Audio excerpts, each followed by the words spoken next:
The caf went dark at 10:17 on a Thursday. She had shut down the register, run the last of the sanitizer across the counter, and turned off every light except the one above the back door. The place smelled of coffee grounds and pine cleaner, and the particular warm stillness of a room that has fed people all day and is now resting. I had just set the last chair on its table. I turned, and she was standing at the foot of the stairs that led to her flat, and she looked at me, and she whispered, "Come upstairs with me." I did not answer immediately. The silence lasted just long enough to change what the invitation was. She said, "I want to show you something." Neither of us moved for a moment. Then I did. My name is Owen Callard. I am 36 years old. I design and maintain gardens for private and commercial clients, the kind of work that is mostly thinking, occasionally lifting, and almost entirely conducted outdoors in variable weather. I own a van with soil in the carpet and a notebook of site sketches in the glove box. My flat is more functional than anything else, and I have spent more evenings than I would readily admit sitting on the back step with a cooling mug, looking at the garden I have still not finished, thinking about nothing in particular. My wife's name is Rachel. We have been separated for 6 months.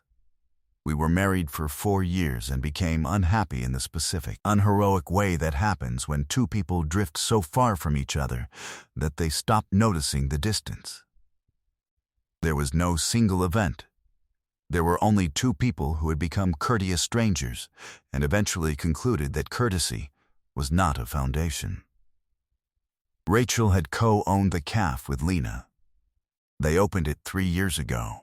Rachel as the commercial mind, Lena as the one who understood coffee and pastries and the particular craft of making a small room feel like somewhere a person wanted to return to.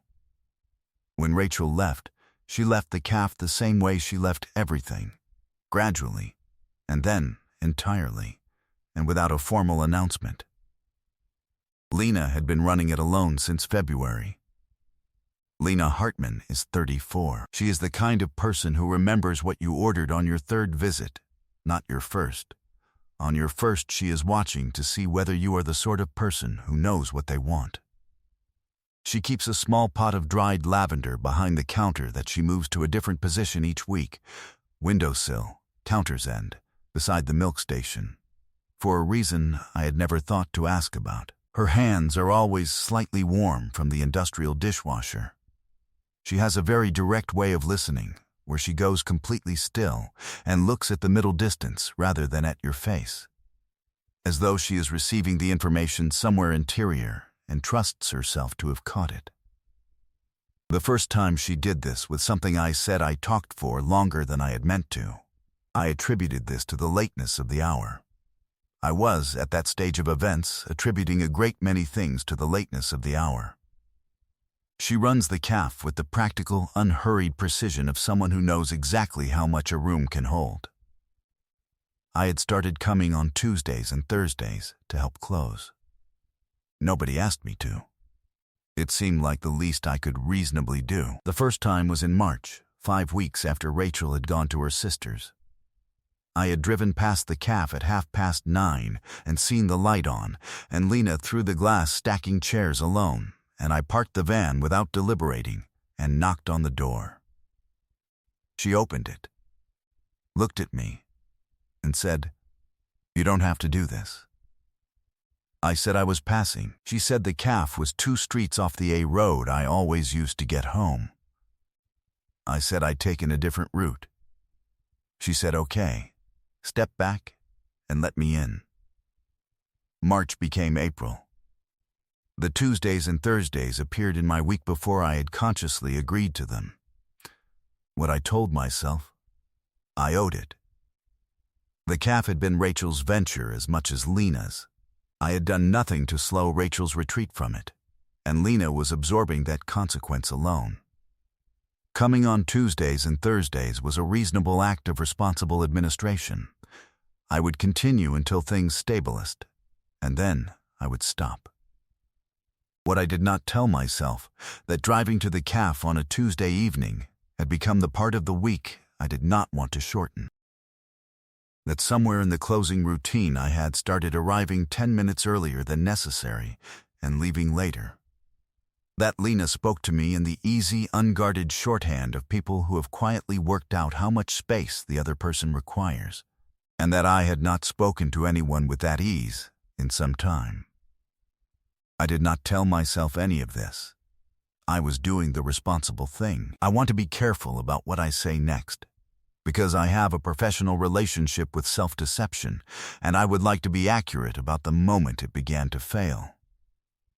On the drive home one Tuesday in late March, I sat in the van outside my flat for longer than was reasonable and tried to account for the week honestly. I had spent 4 hours in a caf that was not mine, washing surfaces and stacking chairs, and listening to a woman I had known only peripherally for 3 years talk about her ceiling damp with the dry precision of someone who has absorbed too many practical problems and is managing them without complaint.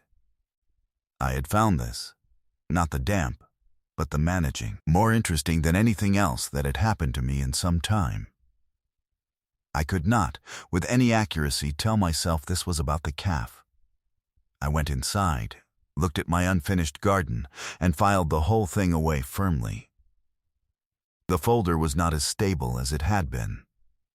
The disruption, the moment the surface properly cracked, arrived without drama, the way those moments do. It was a Thursday in April, the temperature still uncertain between seasons, the smell of rain still on my jacket from the drive over. The caf had been difficult. An equipment failure in the afternoon, a supplier problem, a persistent damp patch in the ceiling above the far table that Lena had covered with a framed print she'd taken down from the flat. I'd helped her tape the plaster, badly, while she watched with the expression of someone exercising patience. We had closed late. The lavender pot had been moved to the windowsill, and I noticed it had been refilled. She was wiping the last of the tables when she said, without looking up, "Rachel used to say I was too attached to this place." I said, "She wasn't wrong." A pause. Then she said, "No," but she didn't mean it as a criticism. She said it with a particular measured care. The care of someone who has been holding a sentence for a long time and has decided to release it. The room shifted, very slightly, in the way rooms shift when something honest has entered them. I asked why she'd refilled the lavender. She said, "Because it was getting thin. It starts to smell like nothing when it runs thin." She looked at the pot for a moment. Then, "I move it so I notice it. If I left it in one place, I'd stop seeing it." She went back to her cloth. I finished the last chair. Something had come loose in the order of the room, and neither of us addressed it, and both of us carried it home. I drove home that Thursday, and sat in the van outside my flat in the dark for longer than was entirely defensible, and acknowledged something I had been very carefully not acknowledging. The Tuesdays and Thursdays were not about the caf. They had not been about the caf for some time. What they were about was a room that smelled of lavender and coffee, and the specific kind of quiet that arrives when two people have stopped needing to manage how they appear to each other. I went inside. I looked at my unfinished garden. I went to bed and did not sleep particularly well. The evidence, once I stopped managing it, was not subtle. There was Lena's friend Serge. I had met her twice, briefly, and on both occasions she had looked at me with the composed attention of someone who has been thoroughly briefed. One Tuesday evening she came in during the last half hour before closing. I was mopping the far end and she sat at the counter, and when Lena went to the back for something Serge said to me. Without preamble, she moved herself onto the closing shift when you started coming. I said she was already on the closing shift. Serge said, "Tuesday lunch." She swapped. She picked up her coffee and finished it with the serenity of someone who has said the thing they came to say. When Lena returned, Saoirse said she was heading off. She did not look at me again. Lena watched her leave, then said, "What did she want?" I said, "Just saying good night." Lena said, "She never just says good night." I said, "No, I suppose not." What I did with that information was put it in the section of my understanding that was now formally refusing to stay organized. There was also the particular way she looked away the first time she laughed at something I said and seemed to catch herself doing it. Not the laugh itself, which was unguarded, but the moment after, a half second where her expression recalibrated and she looked at the counter instead of at me. It was the look of someone who has just said something slightly more honest than they intended. I noticed it. I did not mention it. I am not sure I was supposed to notice it, which is likely why she did it when she thought I was looking elsewhere. I was not looking elsewhere. There was also the night she showed me the notebook she used for CAF accounts, not the accounts themselves, but the margins, which were full of small drawings she did between rushes, mostly architectural, the proportions of the room from different angles. She handed it to me without ceremony and said she was considering rearranging the layout. And I looked at the drawings and noticed that in every version of the room, sketched from every angle, the chair in the far left corner was occupied. Same figure, rough and quick, in every drawing. She didn't point this out. I didn't ask. But the chair in the far left corner was the one I always used when I came early. I put the notebook down and said the current layout worked well. She said she'd probably leave it. There was also the evening she appeared at the top of the stairs and came down holding a bowl of soup, lentil, a piece of bread balanced on the rim, and placed it on the pass-through counter without explanation or eye contact, then went back upstairs and returned in her coat and began on the chairs. It was a Tuesday in May, a cold snap that had arrived without warning, and I had not eaten since noon. I stood with the bowl for a moment and understood, in the way you understand things that have been true for a long time and are only now being confirmed, that this was not a general act of kindness. This was a specific act of kindness, aimed precisely by someone who had noticed something I had not announced. She moved the lavender pot that night without explaining why. I kept track. I had become, without agreeing to it, a person who kept track of where a pot of lavender was. That is not self-awareness. That is self-awareness in a long coat pretending to be something else entirely. June arrived, and the closing shifts had built their own rhythm, a sequence of tasks carried out in the order that had simply become the order, without either of us arranging it. She took the tables. I took the chairs. She ran the till. I did the last pass with the mop. The music she kept on low during closing was always something I couldn't have named, but could have hummed note for note. For 3 Thursdays in a row, nothing real was said and nothing real was needed. This itself was the real thing. I had been in enough rooms to know that comfort like this is not manufactured, that it arrives or it doesn't, and that most people spend considerable time in rooms where it hasn't arrived, performing the approximation. What we had in the caf at 10 o'clock on a Thursday evening was not the approximation. I was aware of this with an increasing clarity I had stopped trying to reduce. On the 4th Thursday, I fixed the shelf above the back counter properly, replaced the bracket, leveled it, sanded the splitting edge. She watched for approximately 45 seconds before informing me I was doing it wrong, then supervised the second bracket in silence. When I finished, she said thank you in the way that holds something further inside it and has decided, for now, to keep it there. I said of course. The room was close and warm, the back door propped an inch for the air, the smell of coffee grounds and the faint heat of the dishwasher still in everything.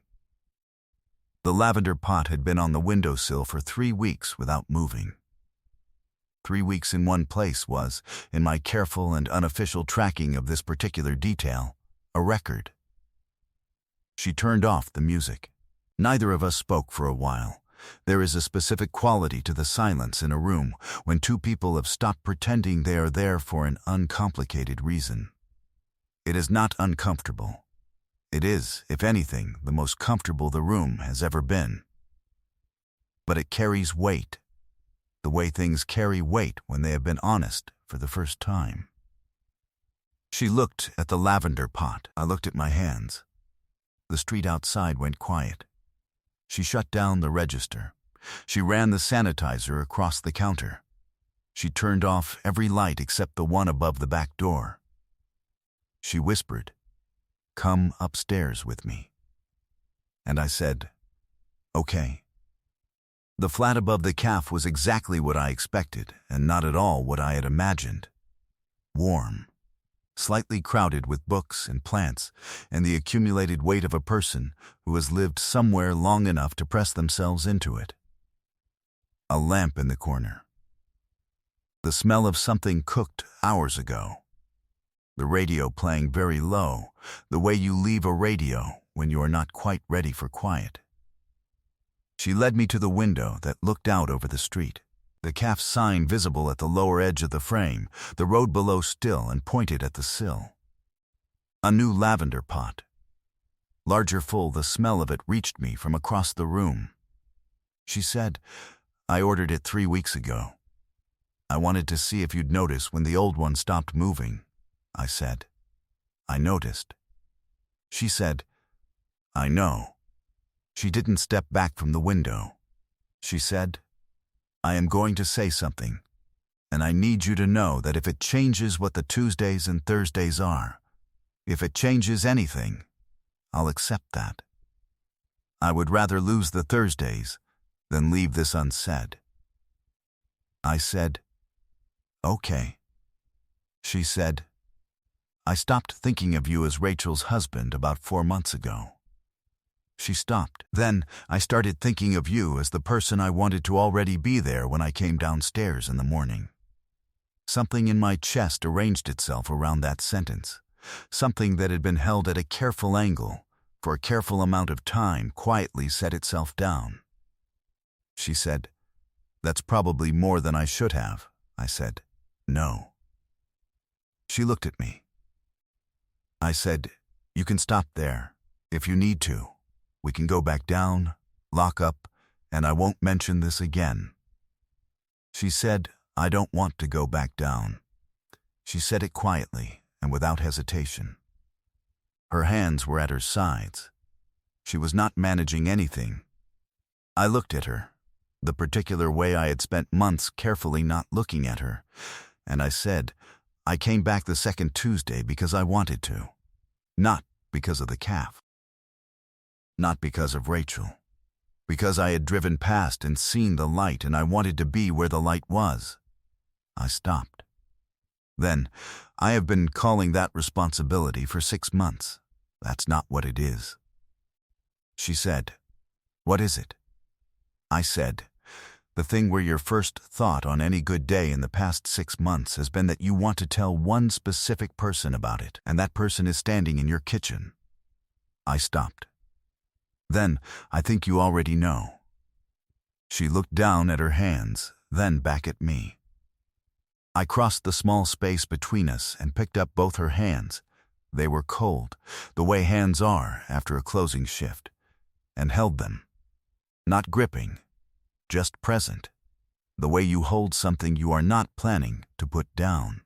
She looked at our hands, then up at me. She said, "I moved the lavender to the windowsill that faces the street because it's what you can see from outside." I said, "I know." She said, "I moved it there so you'd." I said, "I know." She laughed, the small, real one, the one that comes out before she's decided to let it, and the radio, in the corner, chose that exact moment to play a jingle for a furniture shop in a voice of aggressive cheerfulness. We both went still for a half second. Then she laughed properly and I did too, and the room went easy in the way it goes easy when the held thing has finally been put on the table. She said, "That was terrible timing." I said, "Honestly, I think it helped." She said it was possible that it had. 6 weeks later, I came back with a better bracket for the shelf above the pass-through, because the one I'd fitted in June had been fine but not correct. And she stood beside me for the whole 20 minutes and did not once pretend she was doing anything else. I let her hold the level. She held it with the composure of someone who has been waiting a long time to hold something important and is declining to make a ceremony of it. By autumn, I was coming on the mornings too, on the days my work kept me in that part of the city. She had my coffee poured before I had taken my coat off. She never asked how I took it, because she had been paying attention since March. I did not mention this. She did not either. Some things are more true when they are not explained. They stay truer too. By December, the lavender pot had not moved in 5 months. It lived on the windowsill of the flat, not the calf's window, but hers, and she said she didn't need to be reminded to look at it anymore. It had stopped being something she needed to manage. It had become simply something that was there. 2 years on, when people ask how it started, she tells them the upstairs story. She tells it plainly. He came to help. She showed him the lavender. She said what she meant. What she leaves out, every time, without exception, is the 3 weeks she spent waiting to see if he would notice the pot had stopped moving. She leaves it out because it is the most honest part of the story, and some honest parts are better kept than told. He had noticed on week 1. He had moved the van slightly closer to the curb on week 2, so the calf window was more fully in his eye line on the drive past. He had been waiting too. Nothing had appeared from nowhere. It had simply stopped being ignored by 2 people who had each been waiting for the other to stop first. What would you have done if someone whispered, "Come upstairs," at the end of a long night, and you understood the invitation was for something much further than 1 flight of stairs? And have you ever realized that someone had been leaving a signal out for you to find, long before you admitted you had already found it? Leave your answer in the comments. If this one stayed with you, a like and a subscribe means I'll keep making them, and I'll see you in the next one.